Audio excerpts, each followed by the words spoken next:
Sometimes you just don't understand why you feel the way you do. Why do I feel so anxious? Why do I feel so depressed? But something called the ABC model, which is used in cognitive behavioural therapy, can really help you understand why you feel like this when so many other people don't. And the benefit of using the ABC model to understand how you feel is that you can do something about it and actually change the way you feel. So let's get started and learn about the ABC of CBT. A is for activate an event. We may not always notice it, but there is usually an event that activates feelings of anxiety or depression. The B I'm going to skip for now and come back to later, because usually the first thing you notice after an activating event is the C, which stands for consequences. Consequences are usually thoughts and behaviours, and feelings, which could be emotional or physical.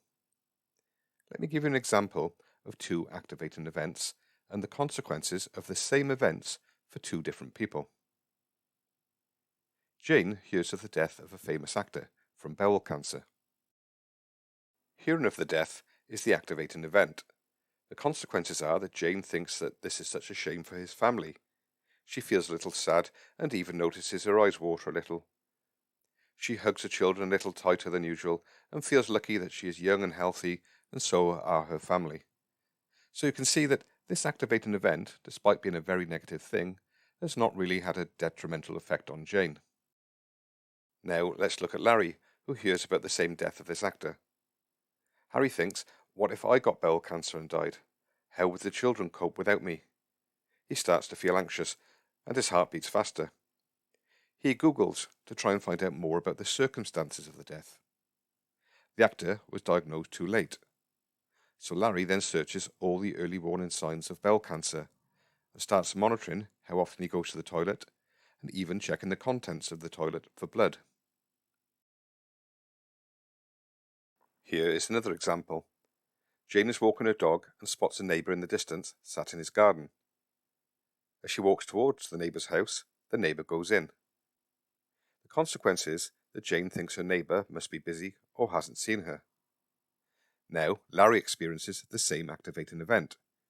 He is walking his dog, sees his neighbour in the distance, but as he gets closer, the neighbour goes inside. Larry thinks his neighbour deliberately avoided him because he doesn't like him. He feels upset and depressed, and ruminates about how no one likes him. He feels angry with his neighbour and does not want to see him again, as it will feel awkward anyway. So he decides to change the route of his dog walk. So why, for the same activating events, has Larry reacted so differently to Jane? Well, it's down to the B of ABC. B stands for beliefs. Everyone's beliefs are different and are shaped by their life experiences, their childhood, their upbringing, and even their personality type. Beliefs can be positive or negative, optimistic or pessimistic, and they shape how we see the world and ourselves. Activating events are perceived through the filter of our beliefs.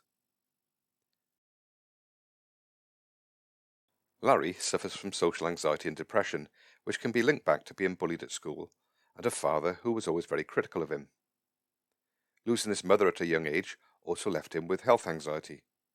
So Larry sees these activating events through the filters of his negative childhood experiences, whereas Jane doesn't. So is Larry destined to always see everything negatively? For a lot of people, the answer is yes, but it doesn't have to be that way, because using the ABC of CBT can help. CBT helps you identify the maladaptive beliefs that are making you feel this way. CBT teaches you to challenge your thoughts. For example, what other explanations could there be for Larry's neighbour going into the house? What is the likelihood of Larry getting bowel cancer at age 28? CBT also utilises behavioural experiments, which are a very powerful way of challenging beliefs. Let me give you an example. Larry tells his therapist that he believes that his neighbour doesn't like him because of what happened when he was walking the dog. The therapist suggests an experiment. Instead of changing his dog walking route, Larry should walk directly past his neighbour's house. There will be no question of his neighbour not seeing him, as he is going to be a lot closer this time. If his neighbour really dislikes him, he will go inside to avoid him again. Larry feels uncomfortable but agrees to do the experiment.